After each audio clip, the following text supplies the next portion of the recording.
Good night. Merry Christmas. Thank you for coming. My wife and I waved as our last party guest stepped off our porch.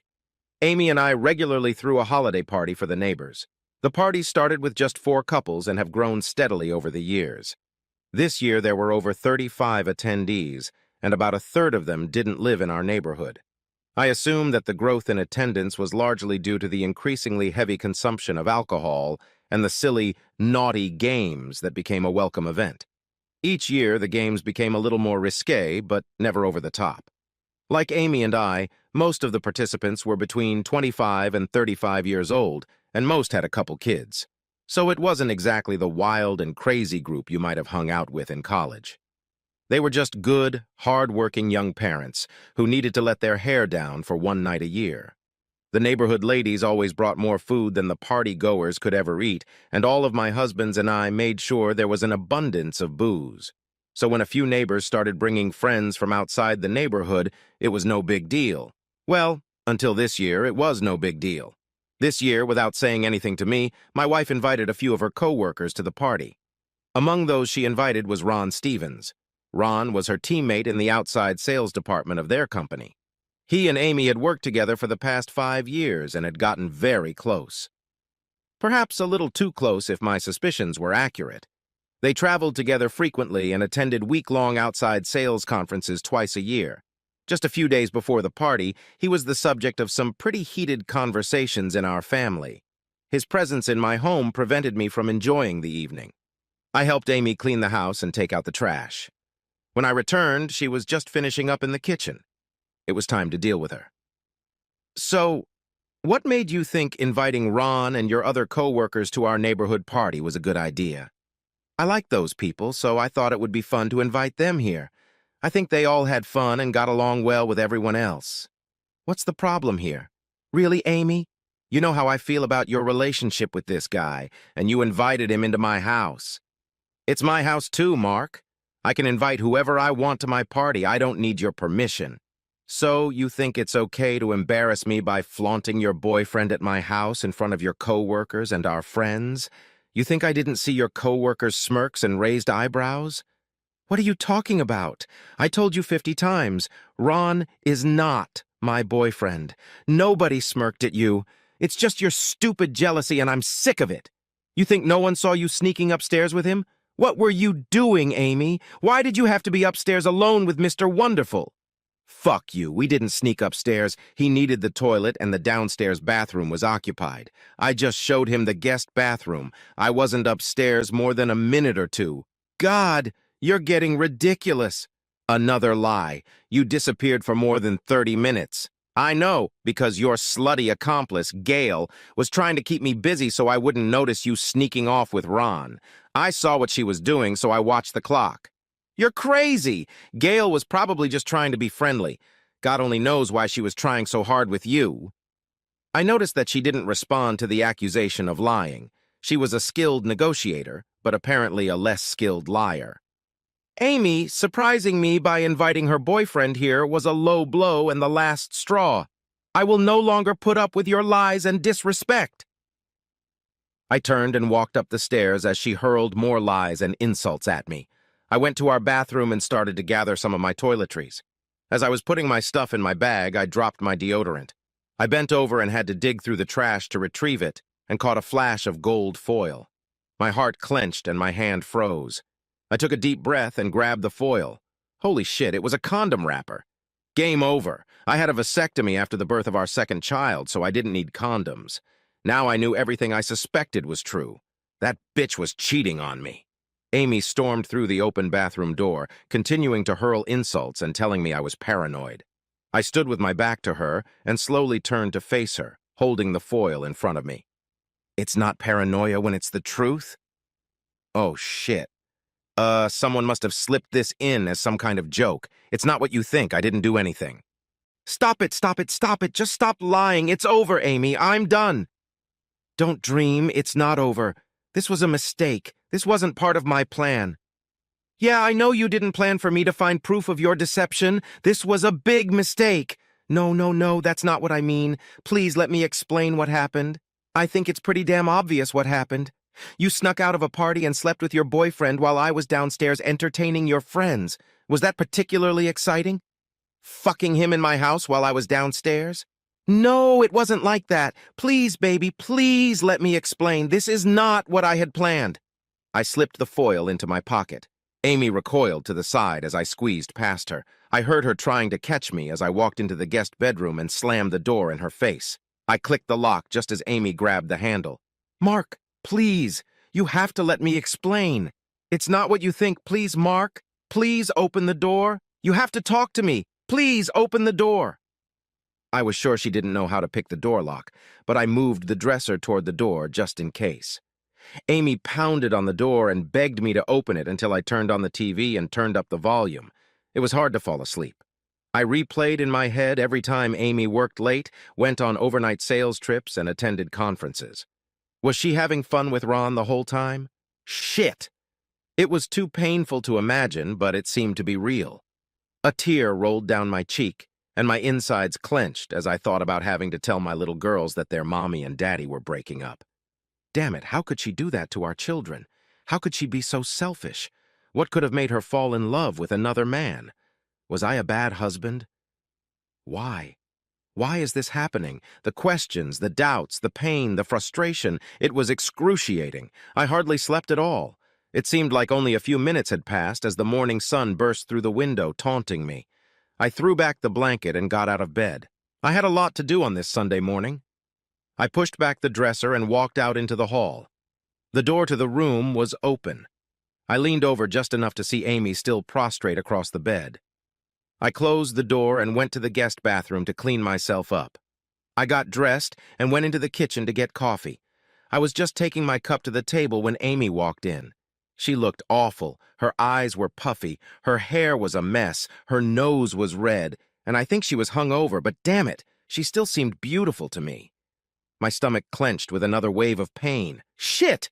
How could this have happened to us? Do I have enough for a cup? Help yourself, I said, pointing to the counter. Next to the coffee pot stood her coffee cup. I had already poured the exact amount of skim milk she liked into the cup, just like I did every morning. Heck, I didn't even realize I'd done it. She poured herself a cup of coffee, took it to the table, and sat down across from me. Mark, I screwed up. I thought I was being so smart. I thought it would teach you a lesson, but now I realize I messed up. I'm an idiot. I just wanted to shock you, but it just went wrong. I'm so sorry. You didn't deserve to be treated like that. You have every right to be mad at me. Well, thank you for giving me your permission to be angry. That's so generous of you. You invite your boyfriend over to my house and then proceed to have him over, knowing that the house is full of our friends and your coworkers. God, it's really generous of you to let me get mad about that. No. Honey, please let me explain from the beginning. It's a little late to explain your plans. Me and all of our neighbors had to watch you put your plan into action last night. Oh my God! Amy jumped up and ran over to my chair. She pulled one side of the chair, turning me away from the table, quickly settled on me, and wrapped her arms around my neck. Please, baby, you have to let me explain this, please. Just give me 5 minutes. Please, Mark. I jerked my head away from her face, away from her lips as she tried to kiss my cheek. As she pleaded with me, tears streamed down her face. I was so angry. I almost stood up and threw her down on her cheating ass, but I knew I could never physically hurt her. Even though she fully deserved it, I just couldn't do it. I mean, what kind of cowardly weakling would I have to be to physically harm a woman? I took a deep breath and exhaled slowly. Okay, Amy, 5 minutes. Now please get off me. 5 minutes. And I'm not moving. I can't risk you leaving before I tell you everything. I lifted my left wrist and looked at my watch. I know now that it was really stupid, but all of that last night was just a sham until that dumbass Ron did the dope. I raised an eyebrow. Okay. You've been complaining about Ron for months. You repeatedly said you didn't trust him, and consequently, you didn't believe I could handle the douchebag.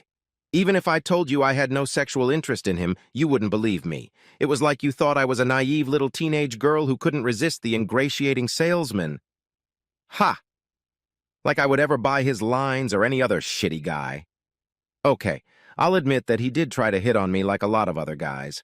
Heck, sometimes even some of my clients hit on me thinking I might sweeten the deal just to make a sale.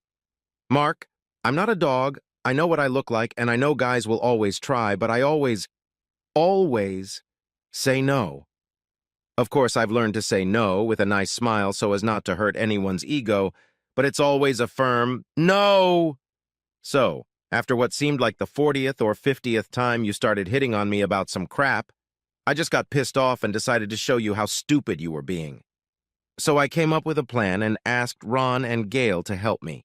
I knew you saw me go upstairs with Ron. In fact, we had to wait until you finished filling your bowl of ice so you would be facing the stairs when we made our move. Gail had to be so obvious that you knew right away that she was our distraction as we made our way upstairs.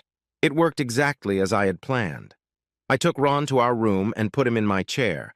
I sat on the bed and waited for you to burst into the room. After a few minutes, I realized that you weren't coming to save me or confront me. At that moment, I was too drunk to realize how much I had hurt you. I guess I thought you had just given up on us, and I started crying. Ron came over to me, pulled me into his arms, and let me cry on his shoulder. After a few minutes, I realized that he was stroking my back and my hair. I stopped crying and started to pull away from him, but he kissed me. I must have been a few seconds too late to react, and he took it as a green light. I pushed into his chest, and he broke the kiss but still pressed against me. I pushed harder, and we pulled away from each other. I growled at him and asked what the hell he was doing. He smirked and said, "Oh, please, I know the plan was just a ruse to lure me here. Well, now we're here, so let's get down to business." I leaned over, took off my heel and threw it at him, hitting him in the chest. He flinched and looked at me, finally seeing my indignant face. Then he just turned and ran into the bathroom. He must have thrown the condom, flushed the water, and tossed the foil in the trash while he was in there. Baby, I had no idea that dumbass would pull shit like that. I told Gail what he did, and she kicked his ass and made him leave with her. I could call her, and she would confirm it all. I just looked at her. I got up very slowly, putting one arm around her and pulling her off my lap. I let go of her and picked up my cup and walked over to the coffee maker. As I filled my cup again, she slid in next to me. "Mark, please talk to me. I know you're mad about what I did, but I didn't cheat. I told you what happened. I never touched him. Like most of us, he was a little drunk last night and screwed up. Kissing and exposing myself was definitely not part of my plan. He's stupid. I don't want to cause any problems at work. But on Monday at the office, Gail and I will make sure he suffers for his stupidity." "Oh, honey, I'm so sorry. Will you ever be able to forgive me?" I studied her for a moment. "So what you're saying is that you staged your little secret stair climb so I'd be sure to witness it. You assumed that I would be so angry that I would rush into our bedroom to stop my wayward wife from fucking her boyfriend on my bed. Then, when I would burst into the room and find you two just sitting there innocently chatting, I assume you plan to laugh and ridicule me for being a jealous spouse. Let me guess. Gail was going to lead the rest of your co-workers up the stairs behind me so they could all join in laughing at your stupid paranoid husband? Maybe as a whole group they would make such a scene that everyone else in the party would rush over to see what was going on, and then all my friends and neighbors could join in laughing at the jealous buffoon? So that was your plan? You thought that by humiliating me in front of everyone, you would teach me, once and for all, to trust you and never question your loyalty to me? Well, I just wanted you to finally realize how wrong you were about Ron. How you kept jumping to the wrong conclusions, and how much it hurt me when you believed those things about me. I guess I thought our banter would be an effective way to show you how wrong you were. So when I didn't run up the stairs and burst in on you two, it ruined your fun and pissed you off so much that you needed to punish me in another way? So you came up with a great way to teach me a lesson, to show me who's boss, to put me in my place." Amy went pale. What? What do you mean, what lesson? What are you talking about?" "You know, you actually let Ron have you on my bed while I was downstairs playing the role of master. It must have been a really delicious revenge for me messing up your plans." "Oh, goodness gracious. Here we are again. I told you what happened." "Yes, you told me a version of what happened, not the full version because you left out a few details. I'm sure you and Gail spent a lot of time last night reworking that version to include some of the truth. Just enough truth to make it believable." "Ia, I have no idea what you're talking about. Look, Mark, I said I was wrong. Please, baby, let's just forget about my stupid plan and stop fighting." Oh, I don't think so, I said and pulled a plastic baggie out of my pocket. This was your revenge. This is the part of your story you wouldn't tell me. This proves that I can't trust anything you've told me. Amy looked at the bag, trying to see what was in it. I picked it up, letting it wiggle slightly in my fingers. She squinted her eyes. Then she saw... I smiled, seeing the shock on her face. He really is a dumbass. He tied it off before releasing the water. The trapped air bubble kept him on the water. I got up in the middle of the night to go pee and found him floating in the toilet bowl. The jerk never bothered to check to see if he had been flushed. Oh my God! Amy stared at me with her mouth hanging open. I'm sorry. I'm sorry I lied to you. You're right. When you didn't rush upstairs, I lost my temper and wanted to punish you. I was just drunk enough to let that dumbass Ron fuck me without thinking, leaning over our bed. It seemed like a good way to teach you a lesson. I know, stupid, right? Hell, everything I did was stupid. My plan to embarrass you was stupid. Fucking Ron was stupid. I really messed up. As she lowered her head and cried, I thought about what this meant for our future. Was this the end for us? Would I be able to survive a one-time event born of the anger and frustration I helped fuel with my constant doubt? Doubt. That gnawing feeling in my gut that something was wrong. Many months ago, I knew something had changed. Amy had changed. But how? Why did I believe she was messing around with Ron? Why was she willing to go to such extremes to make me see that Ron was never a threat? At least not until she let intoxication and her anger get the better of her last night. And the fact that she decided that secretly sleeping with Ron was a fitting punishment for me messing up her plan. That wasn't the Amy I married. When did sex become so meaningless to her that she could use it as a symbolic punishment? Oh, damn it. Oh, damn it. Meaningless sex. Sex for a purpose other than love. Damn. I looked at her sobbing figure. She had become a skillful manipulator. Gail must have taught her the fine art of negotiation, utilizing all her abilities. Gail, her mentor, a woman who consistently outperformed all of her male competitors. Gail, now an aging sales manager, took young Amy under her wing. Gail, a notoriously hoary divorcee, showed Amy how to win every negotiation with her male clients. Damn it! How could I have been so blind? I was so proud of her for suddenly taking a leadership position in sales. She had received many awards and bonuses over the past few years. Gail was her biggest cheerleader. The bonuses allowed us to start funding college for our children and pay all of our bills. But at what cost? Time for some answers. I slowly started clapping my hands. Bravo, bravo! That was quite a performance. Such quick thinking. Gail has trained you well. It didn't take you long to realize that you lost the battle with Ron, so you give me this tearful apology, hoping I'll focus on your one mistake. A mistake you made in a huff and a little drunk. A mistake you're pretty sure you can convince the father of your children to forgive, for the sake of the children. I have to admit that's a pretty good strategy. You know I'm hopelessly devoted to my girls and would do anything for them. So you're counting on me to be willing to sacrifice my outrage over the mistake to avoid causing heartache to my innocent children. Why wouldn't I be? I mean, you have now admitted to your cruel plan to teach me a lesson by humiliating me, and you've admitted to the mistake you made in your drunken frustration when I foiled your plan. You took the blame for it all and apologized to me. Oh my God, what else could you do? The tears stopped. Amy froze in place, studying my face, trying to read my unspoken thoughts. She didn't say a word. I could practically see her mind frantically figuring out where this was going and how she could regain control of the situation. Amy, I believe what you told me about Ron and what happened at the party. I'm sorry I suspected you of having an affair with him. I'm now convinced that that incident was the only sex you had with Ron. Yes, baby. It was the only time, I swear. It was a stupid mistake, and I promise I will never have sexual contact with that dumbass again. Please, honey, can we just put all this behind us? I love you so much. Please, baby, please.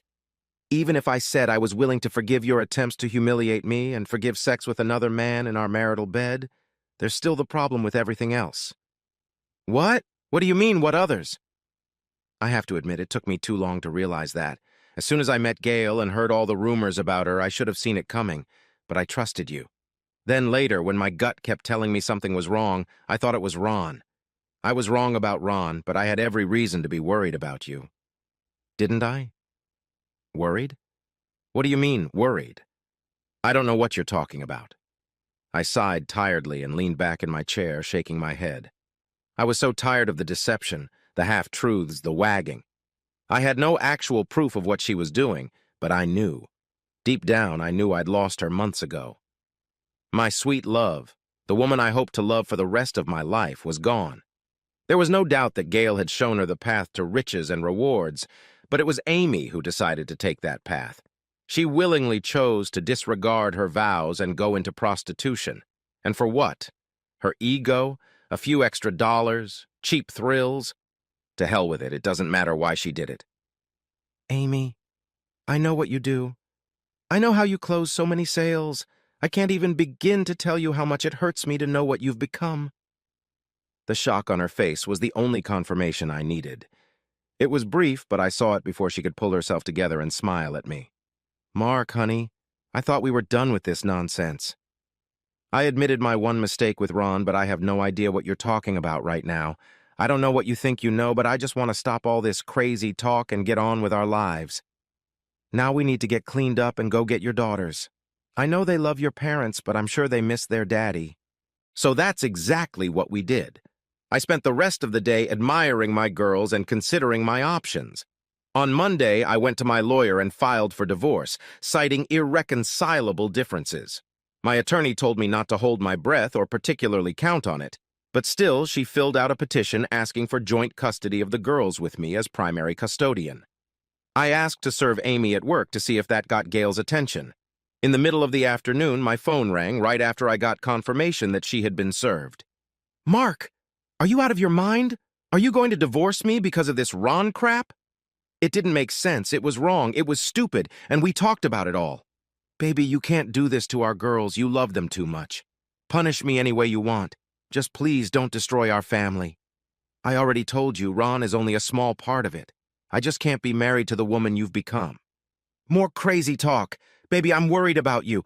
Obviously, you're having a hard time accepting my stupid mistake, I realize that, but this divorce crap could hurt our girls. We have to get through this. Maybe counseling would help us. You want me to arrange that? Sign the papers, Amy. Then you'll be free to live your life as you wish. The girls and I will do just fine on our own. They can stay with me while you travel, and you can see them as often as you like. Don't dream! There'll be no goddamn divorce! And I would never let you take my girls away from me. You will stop this nonsense right now. If you fight me on this, you're gonna get hurt. Mark, I love you. Please don't make me fight you. An hour later, my phone rang, and it was Gail. I was expecting her call. Tell your protege to sign the papers. It's your only option. She signs the contract, the girls stay with me, and you keep pimping her out for your clients. Silly boy. You have no proof she's ever done anything but one time with Ron, and that had nothing to do with me. Come on, you seem smarter than that. I don't need proof. I just need to make that statement very loudly and publicly. She's done it so often that I'm sure at least one of your competitors will want to spend the time and energy to get the evidence necessary to file a complaint. That would trigger an investigation. And you certainly don't want an investigation now, do you? Bitch! Would you do that? Would you destroy her just for revenge? You know the girls will suffer too if anything comes out about their mother. She'll sign the papers or I'll go public. And Gail, if this goes public, I will be sure to include you in the training and counseling.